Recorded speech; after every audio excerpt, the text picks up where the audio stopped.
Last night, on a very smart night that ESPN took for itself a long time ago when sports historically have been sleepy, Disney and ESPN go and get the most popular comedian going anywhere and have him host the ESPYs. And I want to play some of the clips for you guys of Shane Gillis. I remember the last time I talked about Shane Gillis, Stugotz had to look him up on his computer, and he's not alone.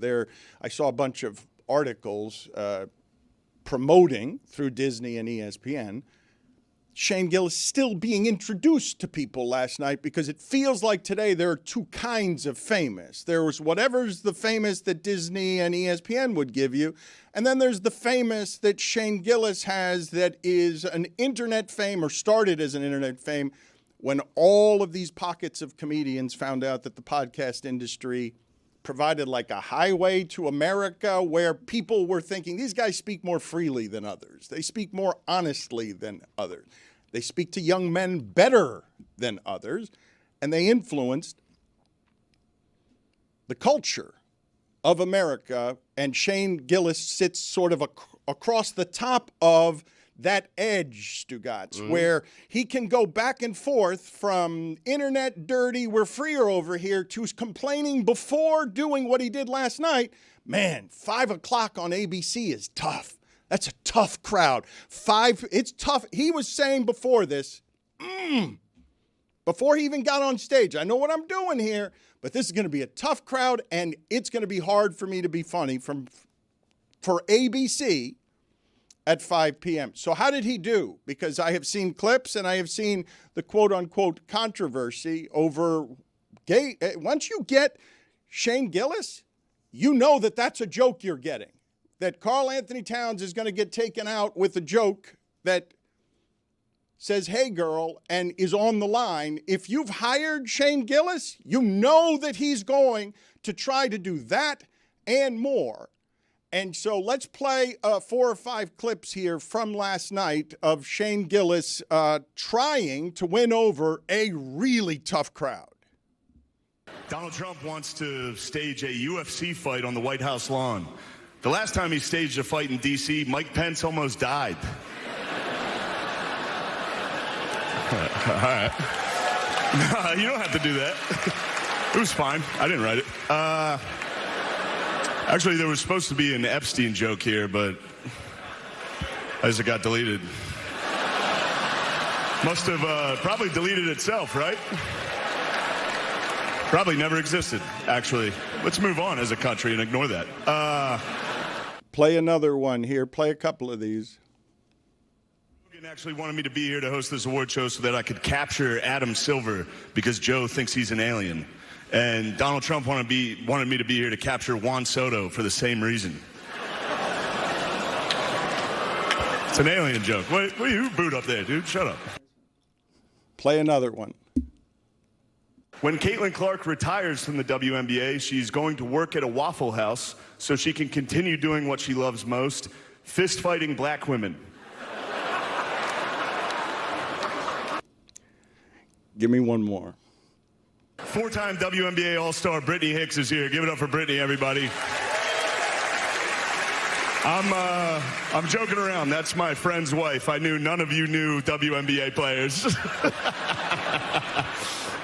That's crazy. You clap for that. Guy next to that lady was laughing hard. That's his co-host on his podcast, Matt McCusker, and his wife. How did he do? Good.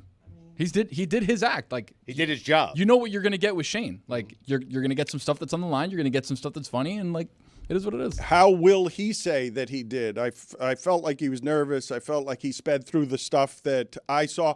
I think I have a funnier moment. I have a funnier political moment involving not any comedians here, but did you guys see when they tried to ask Pat McAfee a question before the All-Star game that had a lot of politics in it? Let me set this up for you, because I think this is funnier than anything that happened at the ESPYs. McAfee has got a backward cap on, and he has got a sleeveless shirt, And he is there to promote the All-Star Game and promote sports and promote fun and promote Pat McAfee. And here is the question and answer back and forth that is a little funnier politically than what we just heard. There is a law on the books here in Atlanta that is a voter suppression law that Joe Biden has called Jim Crow of the 21st century. Dave, in 2021, in the MLB Network special, you said it's about being relentless with our voices and speaking up, and this is not an isolated moment, and it needs to be something talked about on an ongoing basis, and being relentless with it. What happened to being relentless with our voices, and why are we in Atlanta when this law is still on the books? And it is a dangerous situation to be a journalist in Atlanta because Atlanta has detained the most journalists by ICE. I believe the question was a political question about laws that are on the books and everything like that. And the All-Star Game was taken out, now it's brought back. Interesting. I don't know if any of us are the experts or the ones that should be giving answers on that, but respect and appreciate the way you feel about it. And I would assume that there was a reason or some conversation that was had by the MLB and the state that all parties thought that this would be a wonderful host city for the All-Star Game. And I think everybody is all very excited to be back in the beautiful city of Atlanta. That was well done. Yeah. I thought. Yeah. Well, we edited that. Funnier still was he asked her initially to repeat that entire question. Oh, really? Yes. Like He pretended to not hear. We Yes. took the funniest part out of that, the two funniest parts out of it, because at the end, Dave Roberts took a shot at it, and I know Billy is going to just look at what Dave Roberts was doing and just immediately start hating him. Well, no, she asked Dave Roberts. She said Dave at the beginning, and was asking about comments he made. So it was a question directed to Dave Roberts. The first part of that, though, was literally asking her to repeat the entirety of that question just to buy time. It was simply to buy time. That's called buying time, Dan. You're right. That's what he was doing. He was buying time to try to figure out how he was going to give that great response. Honestly, hearing it for the first time, knowing about this a little bit, I kind of wanted to hear it again, too. Yeah. It's pretty heavy. There's a lot in there. And she's definitely going to repeat it. She wants to say that all over again, word for word, verbatim. Yeah, I think his intentions are to buy time to find a way to answer it. And then he landed on, quite honestly, the best possible answer for Pat McAfee, and he did it well.